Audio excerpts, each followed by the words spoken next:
Brian prend l'avion pour Paris. Pendant tout le trajet, il écoute en boucle l'enregistrement de sa fille. Good luck. Good luck. Good luck. Une fois arrivé, il ne contacte pas la police. Il se rend directement chez l'ami d'Amanda. Il sait que ses ravisseurs sont trop organisés pour que la police puisse les arrêter. Il grimpe jusqu'à la fenêtre et brise la vitre pour entrer. En voyant le désordre, il comprend que c'est ici qu'Amanda a été enlevée. Ensuite, il entre dans la chambre voisine, celle de sa fille. Sous le lit, il retrouve le téléphone que sa fille avait caché. Il rejoue l'enregistrement pour reconstituer la scène. Dans un miroir brisé, il trouve un cheveu. Brian ne laisse passer aucun détail. Il récupère les photos du téléphone endommagé. Sur un selfie, il remarque un homme inconnu. C'est Peter, celui que sa fille avait mentionné. Peter est justement à l'aéroport, en train de draguer une autre fille.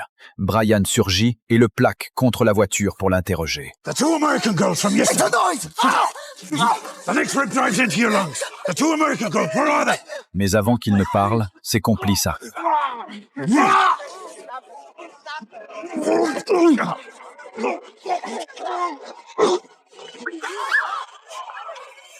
Peter en profite pour s'enfuir. Brian poursuit son enquête et trouve une cachette. Il tire les rideaux un à un. Derrière, des jeunes filles droguées, inconscientes, couvertes de traces de piqûres. Dans une pièce, il reconnaît la veste de sa fille. Il frappe violemment l'homme à l'intérieur et sauve une fille en état de choc. Il l'emmène dans un hôtel qu'il connaît bien. Comme un infirmier, il lui administre une perfusion. Brian veut sauver sa fille, mais il sait que chaque fille a une famille.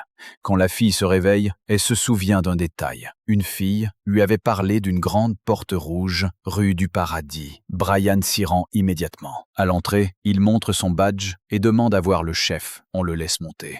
Brian observe tout et mémorise les visages. Il entre dans la pièce et commande même un café. Puis, il voit l'homme avec le tatouage lune et étoile sur la main droite, exactement comme sa fille l'avait décrit au téléphone. La suite, c'est Brian en mode attaque.